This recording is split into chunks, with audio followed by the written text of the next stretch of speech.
Welcome to this explainer. Today we're diving into a massive, high-stakes cat-and-mouse game playing out right now between global regulators and a shadow crypto economy. It's a fascinating, honestly kind of mind-boggling ecosystem built from the ground up to completely bypass traditional financial borders. To really wrap our heads around the stakes here, just look at this number. Over $89 billion. That's roughly 7.5 trillion rubles in cross-border transactions were processed by a single network in just 10 short months. To put that into perspective, according to international sanctions representatives, that staggering sum is roughly equal to half of Russia's entire annual military spending. We're talking about a massive, parallel financial system operating completely off the grid.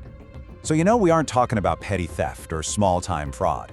Intelligence pulled from recent data leaks and blockchain analytics shows that these funds are actively being used to dodge Western asset seizures, buy military equipment, and even bankroll disinformation campaigns and election interference abroad.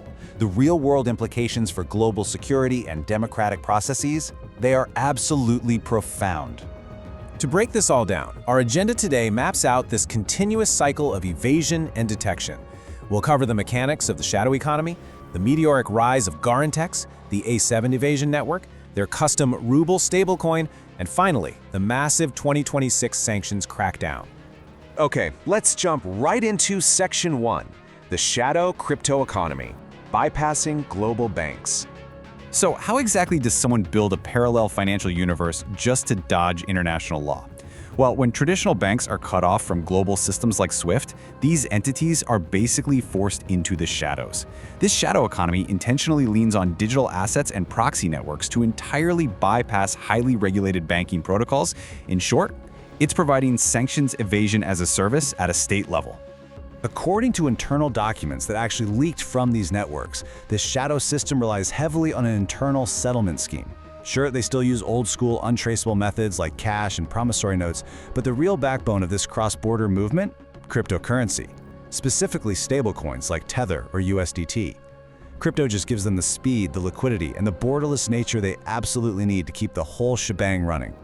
Moving on to Section 2, the rise of Garantex, a sanctioned exchange.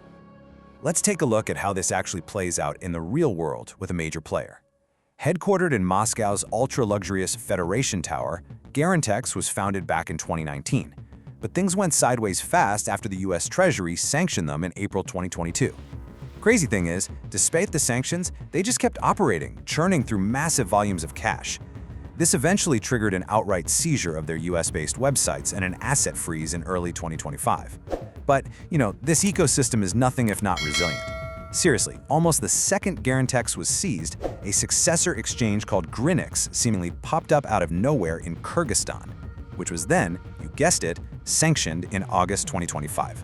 What's truly staggering to see is the sheer variety of illicit flows tied to Garantex. The US Treasury flagged that $100 million was tied up with darknet markets like Hydra and various ransomware gangs. On top of that, digital wallets controlled by the Palestinian Islamic Jihad received a chunk of $93 million right before the October 7th attacks. And zooming out to the macro level, the US and UK actually launched a probe into an unbelievable $20 billion in transactions passing through Garantex specifically for broader state-level sanctions evasion.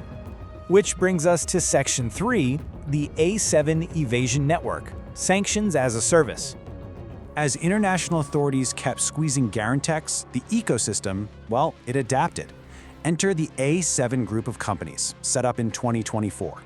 It was founded by Elon Shore, a sanctioned Moldovan politician and fugitive, in a direct partnership with Russia's state-owned Bank, or PSB, which holds a 49% stake.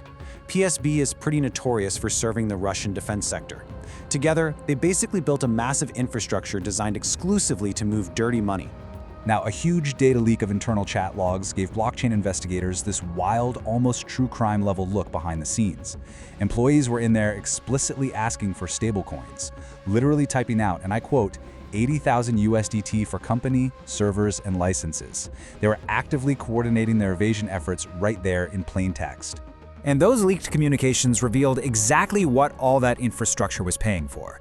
The network funded tools like the Tito app, which Moldovan police warned was being used to manage and pay political activists for illegal electoral financing and voter bribery. They also bankrolled a call center app for illegal polling, Get this, they even built a Telegram bot capable of doing basic ID verification and paying users out in Toncoin. So actually, scratch that. This wasn't just corporate evasion. It was a highly organized political toolkit. All right, let's look at their next big move. In Section 4, A7A5, the ruble stablecoin, immune to freezes. You see, relying on Western-backed cryptocurrency eventually became a massive liability for the A7 network. While USDT was super useful, it's still centrally controlled.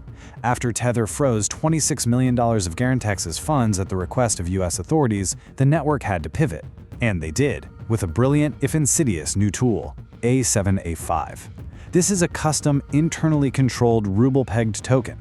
Allegedly, it's backed one-to-one by deposits sitting safely inside the sanctioned Pramsvias bank, which makes it entirely immune to Western interference or wallet freezes. It's a real game-changer for them. To make sure there was enough market liquidity for the shiny new digital asset, the A7 network aggressively pumped 41.6 billion A7A5 tokens right into circulation. And according to analytics firms, this strategy absolutely worked, driving a staggering $68 billion in total transactions through this custom ruble stablecoin to date.